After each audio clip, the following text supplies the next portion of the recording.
What's up, ladies and gentlemen? It's Brennan. I'm BMax45, and we're coming at you with another video. We have another discussion video for the Digimon TCG. We're not doing a meta deck discussion. We are doing a health of the game discussion. It's been a while since we did this. We're going to talk about the Digimon TCG. We're going to talk about what's happening in the meta. We're talking about what's happening in sets and kind of debate whether we think the game is still in a healthy place or whether it needs a lot of changes to become healthy. I know ban lists, try to make things better. Sometimes they do, sometimes they don't. We haven't seen a ban list in a while now. We're probably not going to see one until August. That's usually what happens is August, and then February kind of is where we get those major updates. March, August, I guess, every 6 months. Some people think we need more ban lists, maybe once every 3 months. But or 4 months, so 3 times a year. But right now it's usually about 2, unless they need to emergency ban something. So we haven't seen a lot of changes to the game in a while. It'll be interesting to see when we get a ban list. But we're going to talk about the health of the game, what decks kind of are topping a lot in the game, and how the play style goes, and if we think there's a lot of variety in the game, or if it's just all down to one thing. It's something we talk about all the time. People think, oh, the Digimon card game's dying. I don't think that's the case, but I do think that a lot of people are stopping playing competitively because they don't necessarily want to be in that kind of state of mind with having to win and always playing all these decks that just seem to just crash through and kill you right away. So we're going to get into it here. We're going to talk about it. We're going to talk about a lot of decks that are topping. We're going to talk about some of the new stuff in BT22 and how, if that kind of lends itself towards the pattern, or if it breaks free of the pattern. And hey, if you enjoy this type of content, be sure to smash that like button, comment down below. We love to hear your thoughts. Subscribe to the channel and hit that bell for notifications so you don't miss a single minute of the fun. All right, here, well, if we get into it here, we can look at some decks here. Thanks to the Eggman. These are all from the Eggman events, which I use for the meta deck discussions. We'll start off, we got Purple Hybrid. Purple Hybrid's been, did really well in the BT20 format. And all the way up until the ban list, and that kind of disappeared, but now it's back. And Purple Hybrid is definitely an OTK deck. It gets your level 3s out there, start swinging at doing security checks, and then basically tries to kill you turn 2 or turn 3.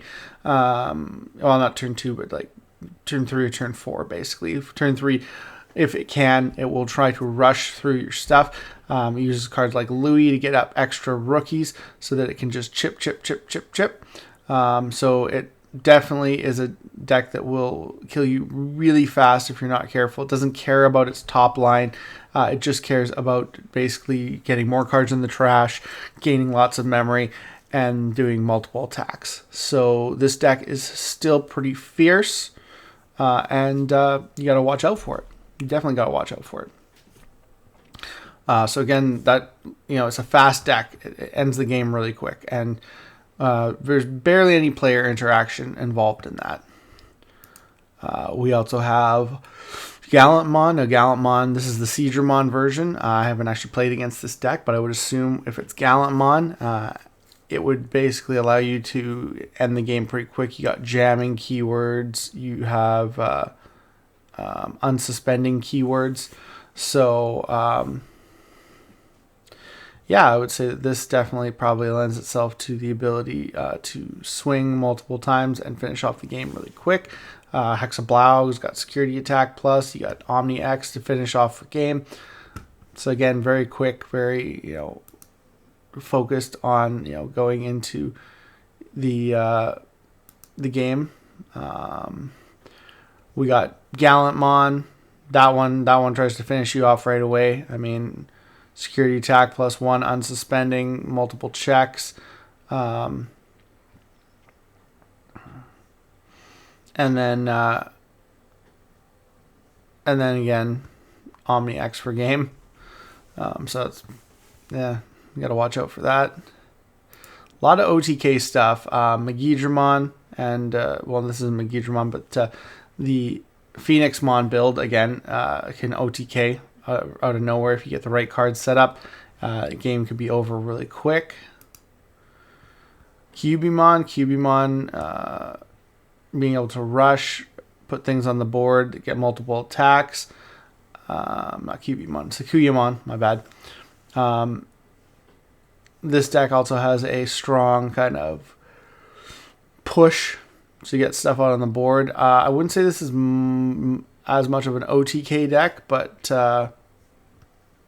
it does have, gives the tokens rush. You can play all your option cards to allow you to Digivolve for free, which is really, really good, which is really strong. This one actually at least plays Rikas, so that's kind of cool. And then it unsuspends as well, so I think that one's a little bit different. Royal Knights is an interesting deck because it's not really an OTK deck. It doesn't really OTK. It can, like if you get Crimson mode and you have enough stuff in the trash, or your opponent is playing like a trash style deck, you can definitely OTK really easily with this deck.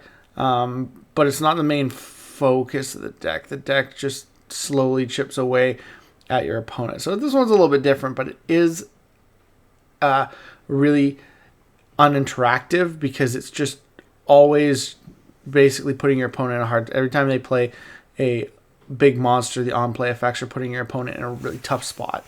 So the interaction is limited, I would say, because it's just there to basically stall your opponent really, really well.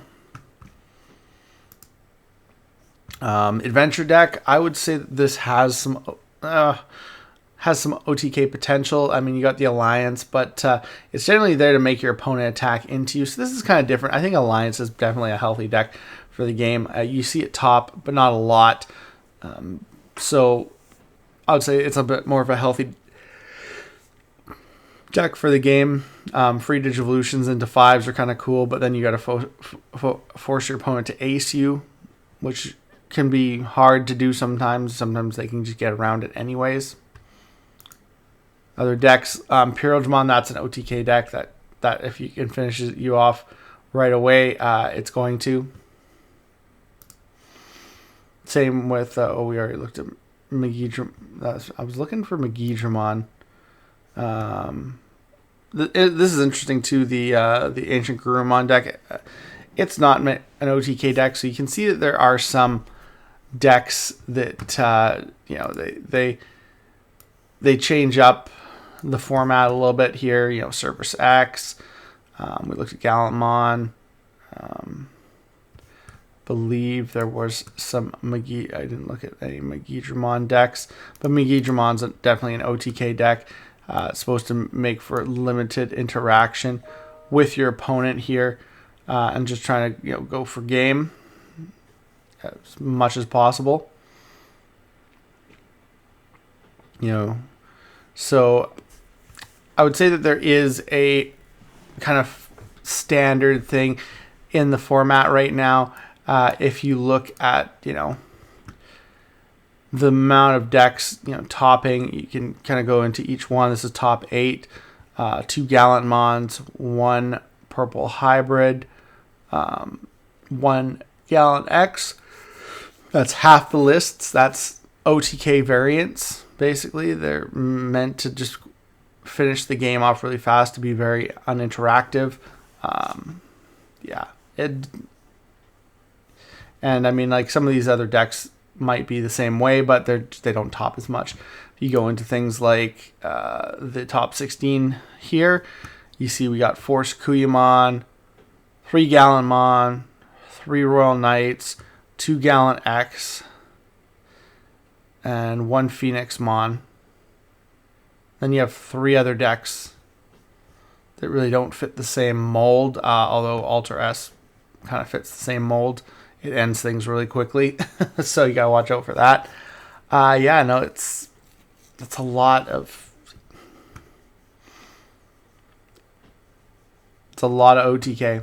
And then even here, again, looking at it here, 3 Royal Knights, 3 Megidramon, 2 Imperial Digimon. That's 8. That's half right there.